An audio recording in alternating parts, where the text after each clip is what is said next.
ఉద్యమకారులు అన్ని సామాజిక వర్గాలకు సంబంధించిన సంఘాల ప్రతినిధులు పెద్దలు దామోదర్ రాజనరసింహ గారి నేతృత్వంలో పిసిసి అధ్యక్షుడు మహేష్ కుమార్ గౌడ్ గారు, మా విప్ అట్లూరు లక్ష్మణ్ గారు, మా శాసనసభ్యులు మా మంత్రివర్యులు పొన్నం ప్రభాకర్ గారు, పెద్దలు కడియం శ్రీహరి గారు, మీరందరి కార్యక్రమంలో పాల్గొని ప్రభుత్వాన్ని నన్ను ఒక్కడినే అభినందించడం కాదు, కాంగ్రెస్ ప్రభుత్వాన్ని రాహుల్ గాంధీ గారిని మీరు పెద్ద ఎత్తున చప్పట్లతో అభినందించారు.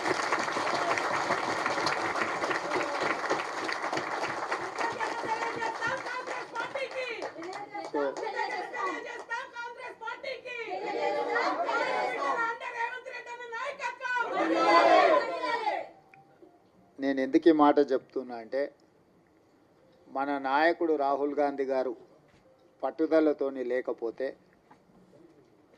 ఈ మాదిగ ఉపకులాల వర్గీకరణ అమలు చేసే శక్తి నాకు రాకపోతుంది. వారు చాలామందికి భిన్న అభిప్రాయాలు ఉన్నా రాహుల్ గాంధీ గారు నువ్వు ఇది అమలు చెయ్యి, నేను ఉన్నా అని భుజం తట్టడంతో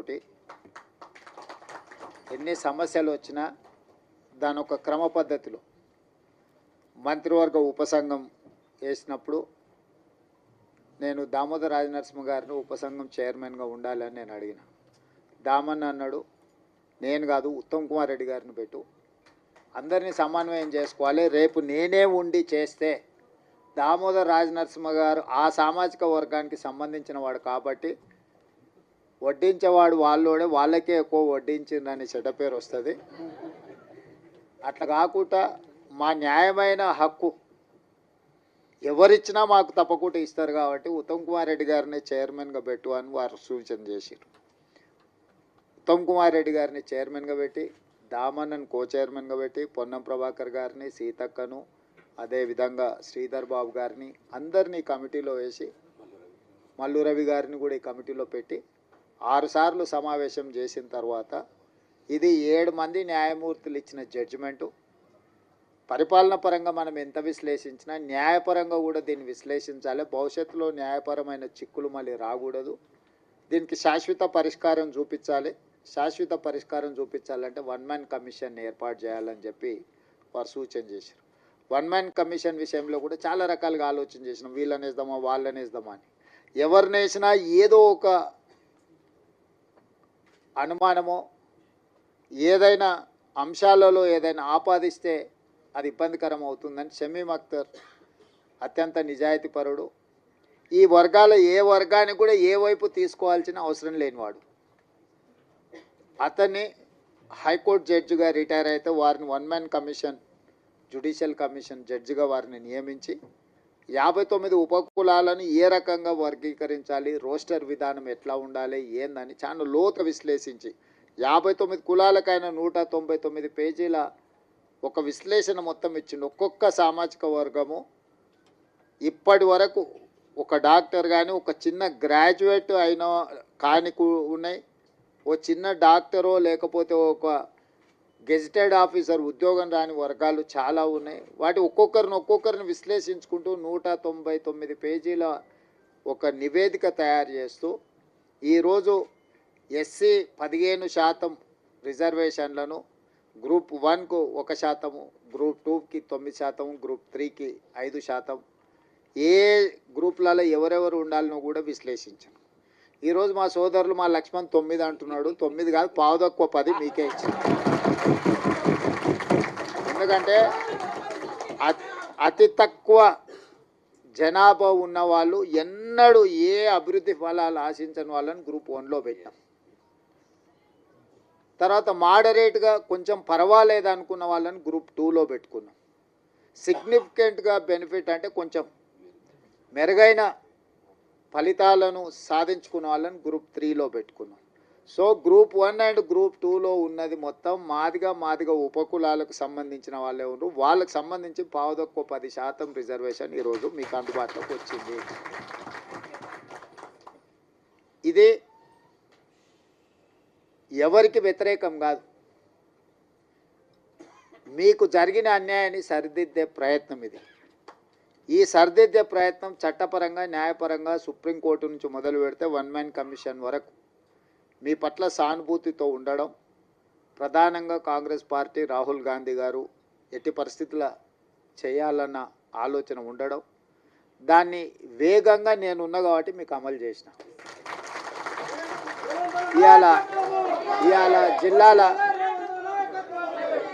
ఇవాళ జిల్లాలో మొదటి నుంచి నేను జడ్పీటీసీ కావచ్చు, ఎమ్మెల్సీ కావచ్చు, ఎమ్మెల్యే కావచ్చు, ఎంపీ కావచ్చు, ఇవాళ ముఖ్యమంత్రి కావచ్చు, ఏ స్థాయిలో నేను రాజకీయాలలో చిన్నది పెద్దది ఏ పదవైనా ఉండని మాదిగోళ్ళ పిల్లలు న్యాయంబడే తిరిగి ఎన్నికల ప్రచారం చేశాను.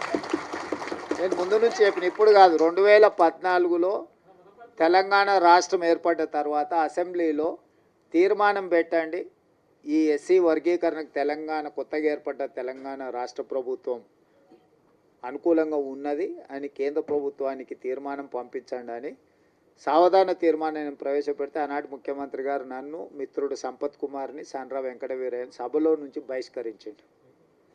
మేము పెట్టిన తీర్మానమే విధిలేని పరిస్థితిలో సభ ఏకగ్రీవంగా ఆమోదించాల్సిన పరిస్థితి వచ్చింది. ఆనాడు అఖిలపక్షాన్ని తీసుకెళ్తాను, మళ్ళీ ఎన్నడూ తీసుకెళ్ళాలి. సరే, మీరు కొంతకాలం ఓపికగా చూసిర్రు, అవకాశం ఇచ్చిండ్రు, మీకు సహనం ఓపిక ఎక్కువ. మీరు 10 ఏళ్ళు అవకాశం ఇచ్చుకుంటే ఈరోజు రేపు ఈ సంవత్సరం వచ్చే సంవత్సరం ఆపై సంవత్సరం జరగకపోతుందా అని ఎదురు చూసిర్రు. ఇక 10 ఏళ్లలో మీ సమస్యకు పరిష్కారం కాకపోతే ఈ సమస్యకు పరిష్కారం ఉన్నోళ్ళని దించడమే అని మీరు భావించిండ్రు.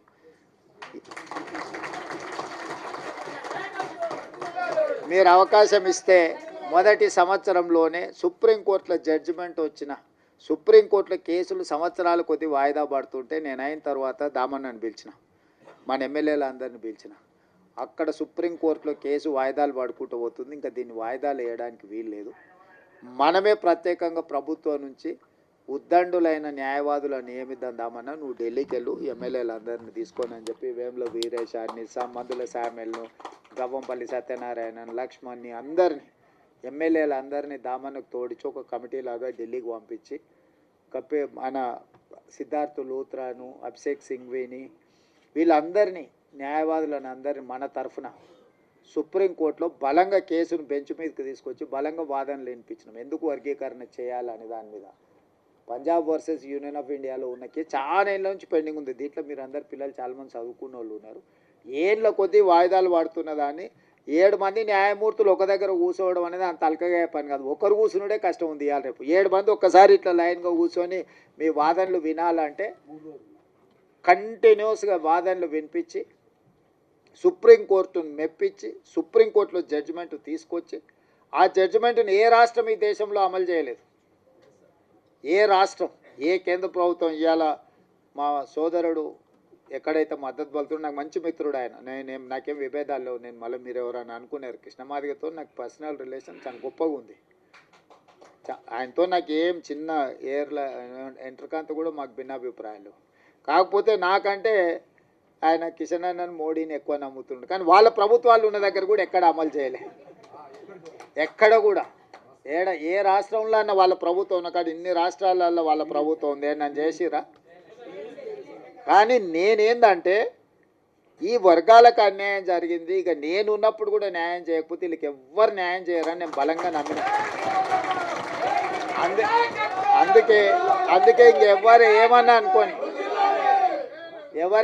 అనుకొని ఎవరు ఏమన్నా తెచ్చుకొని ఈ జాతికి న్యాయం చేయాలనుకున్న పట్టుదలతోని దాన్ని పక్కడబందిగా అన్ని రకాలుగా చేసుకుంటూ వచ్చి నేను అసెంబ్లీలో బిల్లు చేసి, అంతకంటే ముందు ప్రొఫెసర్ కాసిము వాళ్ళు వచ్చి నాతో అడిగినారు. అంటే నేను చెప్పిన, మీకు బిల్లు కావాలన్నా ఆడాబిడి కావాలన్నా అని. మాకు బిల్లు కావాలి సార్ అన్న. బిల్లు కావాలంటే దీనికి ఒక ప్రాసెస్ ఉంటుంది.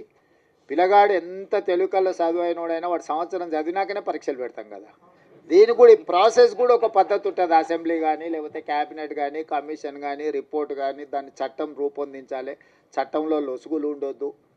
మళ్ళీ దాన్ని చట్టం చేసినాక మళ్ళీ దాన్ని ఎవరో ఒకరు దాంట్లో ఏదో ఒకటి ఎతికి కోడిగుడ్డు మీద ఈకలు వీకినట్టు ఏదైనా చేస్తే అది మళ్ళీ మొదటికి వస్తే ఇంక మళ్ళీ ఎప్పటికీ ఇది అపరిష్కృతమైన శాశ్వత సమస్య ఉంటుందని చెప్పి దాన్ని పక్కడ్బందీ చేసి దాన్ని మొత్తం దామన్నను ముందలు పెట్టి వెనకంగా మేము అందరం ఉండి మిగతా వాళ్ళందరినీ సమన్వయం చేసుకుంటూ నేను సభలో కూడా అందరినీ కూడగట్టి ఎవ్వరు కూడా దీన్ని వ్యతిరేకించే సాహసం చేయలేదు, ఎవరిని కూడా వ్యతిరేకించనీయకుండా వ్యవహారం నడిపినాం.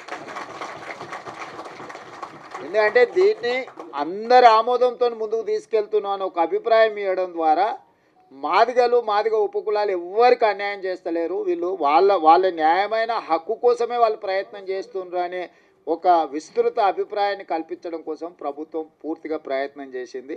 ఇవాళ దాన్ని సాధించుకున్నాం.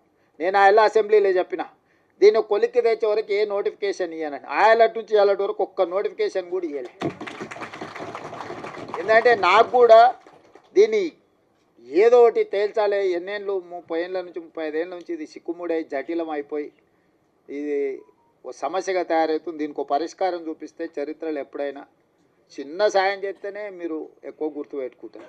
పూట ఇంత అన్నం పెడితే కూడా 10 ఏళ్ళు 20 ఏళ్ళు ఈ జాతి నమ్మకంగా ఎంబడి నడుస్తుంది. ఓ పూట భోజనం పెడితే కూడా నమ్మకంగా నడుస్తారు. గ్రామాలలో మాకు తెలుసు, ఎందుకంటే పొలంకాడు మీకు మాకే కాదు ఉన్నది సంబంధం అంతా, బాయికాడ ఏదైనా ఉన్నది మీకు మాకే సంబంధం కాబట్టి మీ గురించే నాకు పూర్తిగా అవగాహన.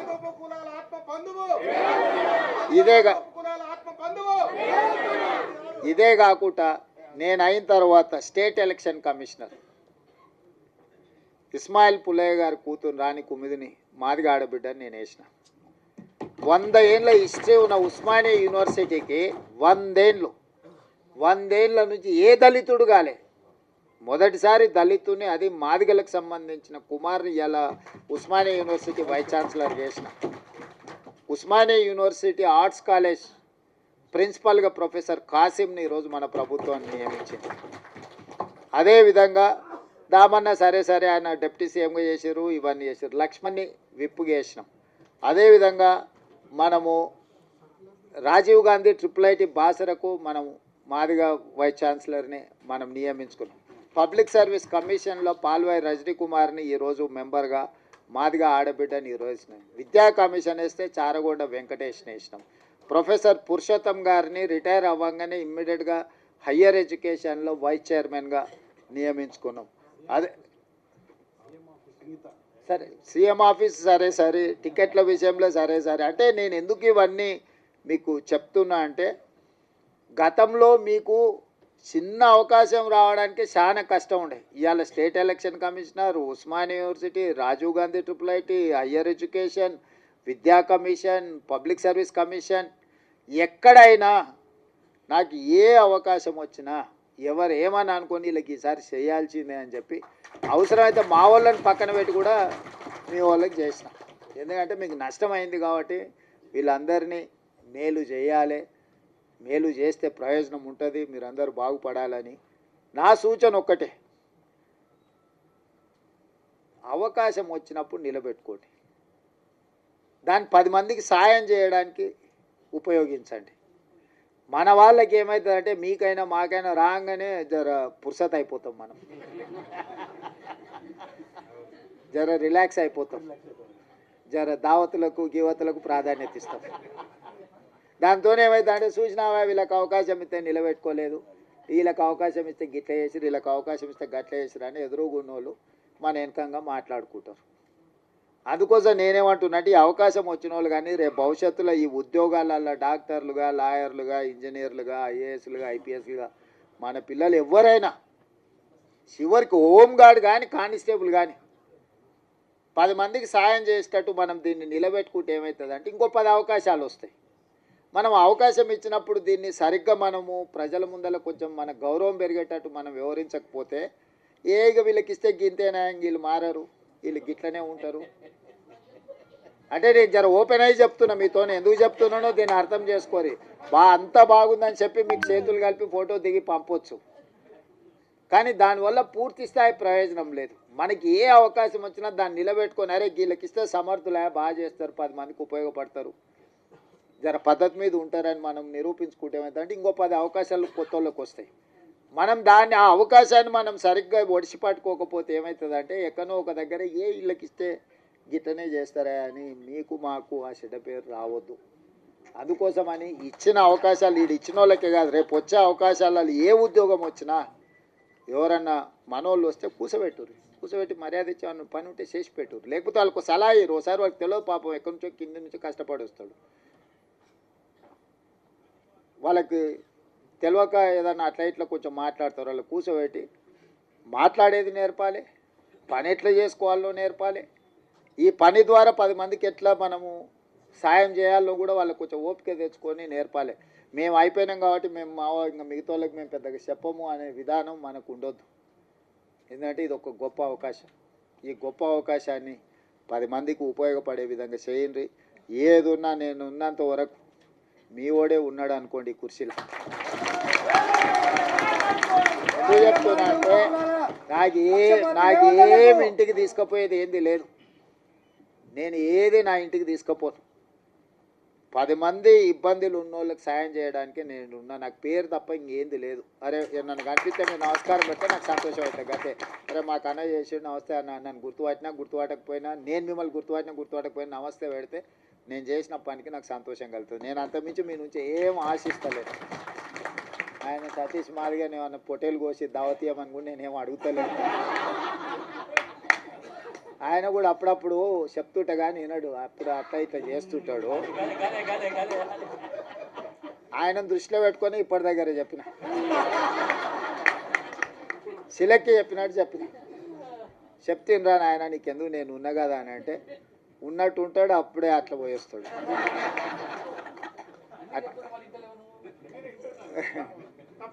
చింతాస్వామి సరే, చింతాస్వామి నాకు చదువుకునేటప్పటి నుంచి కూడా తెలుసు, ఫైన్ ఆర్ట్స్ కాలేజ్ నుంచి కూడా తెలుసు. మన వాళ్ళకి ఏంటంటే ఆవేశం ఎక్కువ, కొంచెం ఆలోచన తక్కువ చేస్తారు. ఆవేశంలో ఆలోచన రాదు ఎవరికైనా, నాకైనా మీకైనా ఎవరికైనా. ఆవేశంలో తీసుకున్న నిర్ణయం అక్కడికి రాదు.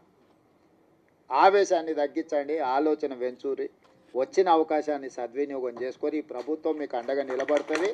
మీ మంచి కోసం పనిచేస్తే మీ వెల్ఫేర్ కావచ్చు, మీ డెవలప్మెంట్ కావచ్చు, పిల్లలకి చచ్చిపోయిన వాళ్ళు లేకపోతే బాధితుల కుటుంబాలకి ఇంతకుముందే ఇచ్చిండ్రు బుడగ సంఘాల నుంచి వీళ్ళందరికీ ఇల్లు లేని వాళ్ళు ఉన్నారు. అందరికీ ఈసారి ఇల్లు ఇచ్చే బాధ్యత నాది.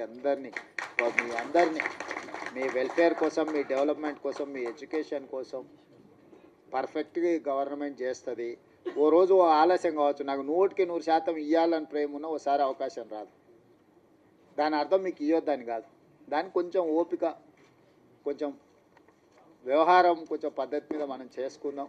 మీరందరూ ఎవరితో కొట్లాడకరి, మీరు ఎవరితో వాదించాల్సిన పని లేదు, ఎవరితో కొట్లాడాల్సిన పని లేదు. మీ పని మీకు జరుగుతుంది. జరగడానికి ఇంతమంది ఉన్నాం మేము ఈడ. మీకు ఏం కావాలో చేసి పెట్టడానికి మేము ఉన్నాం, చేసి పెడతాం. మంచిగా చేసుకొని నిలబెట్టుకోండి. పిల్లల్ని మంచిగా కోచింగ్ సెంటర్లకు పంపించుర్రి, ప్రిపేర్ చేయండి, పాస్ చేయించుండ్రి. వాళ్ళకి ఎడ్యుకేషన్కి ఏం కావాలనో, వాళ్ళ కోచింగ్లకు ఏం కావాలనో కూడా ఫర్దర్గా చేద్దాం. ఎందుకంటే ఇప్పుడు వరుసగా నోటిఫికేషన్లు వస్తాయి. ఈ నోటిఫికేషన్లలో పిల్లలు సెలెక్ట్ కాకపోతే మనం ఇచ్చిన ప్రయత్నం అంత ఏంది? బ్యాక్లాగ్ పోస్టులు ఎందుకు ఉండాలి?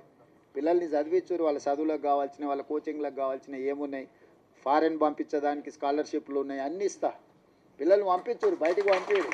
ఎంతసేపు మన ఊర్లోనే మనం ఉండి, మన ఇళ్ళలోనే మనం ఉండి, మన దగ్గరనే ఉండి, ఇక్కడనే మనం ఇందులోనే ఇది చేయకంటే కొంతమంది చదువుకున్న వాళ్ళు చిన్న బయటకు పోతుంటే వాడు పెద్దోడు అవుతాడు, ఎదుగుతాడు, సమాజానికి ఉపయోగపడతాడు. వాడిని చూసి ఇంకో నలుగురు తయారవుతారు. అరే మావాడు అమెరికాకు పోయి మేము కూడా పోతుంటాం, వాడు పోయినోడు నలుగురిని తీసుకుపోతాడు. ఒకరు పోయినరా అనుకో, నలుగురు తనకు తెలిసిన వాళ్ళే తీసుకుపోతాడు కదా. అట్లనే మన దాంట్లో కూడా ఎవరైనా పోయేది ఉంటే కొంచెం భుజం దట్టూరి చేయరి, ఏ పని ఉన్నా వచ్చి చేయించుకొని పోండి. మీ అందరిని చూసి నాకు మంచి సంతోషమైంది. మీరందరూ అండగా నిలబడి. ఒక సభ నేను మిమ్మల్ని అందరిని అడిగేది ఒకటే, నా కోసం కాదు, రాహుల్ గాంధీ గారు దీంట్లో పెద్ద ఎత్తున చేసిండు. మీ సత్తా ఆనాడు ధర్మయుద్ధం పరేడ్ గ్రౌండ్లో చేసినప్పుడు నేను మీకు అండగా నిలబడ్డా. మీకు గుర్తుందో లేదో మరి ఇది వచ్చిన వాళ్ళు. సరే, ఆ రోజు నేను వచ్చిన అట్లాంటిది ఈరోజు విజయోత్సవ సభ పెట్టుండ్రి. రాహుల్ గాంధీని దామన్న తీసుకొస్తాడు. ఎందుకంటే మనము కృతజ్ఞత చూపిస్తే ఆయనకు కూడా ఉత్సాహం వచ్చి ఇంకో 4 రాష్ట్రాలలో చేపిస్తాడు. ఎందుకంటే ఇప్పుడు కర్ణాటకలో, మిగతా రాష్ట్రాలలో కూడా ఇది కొంచెం వాయిదా పడతా వస్తుంది. మీరు అండగా నిలబడ్డట్టు 10 లక్షల మంది జమై ఆయన నిజేసి దామన్న మనోళ్ళందరి నేతృత్వంలో, మహేష్ గౌడ్ గారి నేతృత్వంలో ఒక అభినందన సభ పెట్టి రాహుల్ గాంధీ గారిని ఇచ్చేసారండి. ఏ మనిషి అయినా అభినందన కంటే ఏముంటుంది? గాంధీ కుటుంబానికి ఏంది? దేశం కోసం సర్వం ఇచ్చిన వాళ్ళు, దేశం కోసం సర్వం ఇచ్చారు, ప్రాణాలు ఇచ్చారు, అన్ని ఇచ్చారు. వాళ్ళకి ఏముంటుంది? మీరు మాకు సాయం చేసి మిమ్మల్ని గుర్తుపెట్టుకున్నామని మీరు అందరు గట్టిగా చప్పట్లు కొడితే ఆయన ఉత్సాహంతో ఇంకా 4 రాష్ట్రాలలో చేపిస్తాడు. మన ప్రభుత్వం ఉన్న ప్రతి రాష్ట్రంలో అమలు జరిగితే ఆటోమేటిక్గా మిగతాలో కాక సెగ తగులుతూనే ఉంటుంది. తలగదా తప్పు సప్పుడు ఇప్పిస్తూనే ఉంటుంది కదా వాళ్ళ చెవులకు. అందుకోసమని ఈడ కదలంగానే అవతల పక్కలా కొంచెం కదులుతూనే ఉంది కదా, ఆ పక్కన ఈ పక్కన ఆటోమేటిక్ అట్లా కదులుతుంది. అరే వీళ్ళంతా రాహుల్ గాంధీ అమ్మడు బయటట్టున్నారు అంటే భయానికైనా చేస్తారు. అప్పుడప్పుడు జర తెలుగుగా భయపెట్టి కూడా చేసేది నేర్చుకోండి అని తెలియజేస్తూ సెలవు తీసుకుంటున్నా.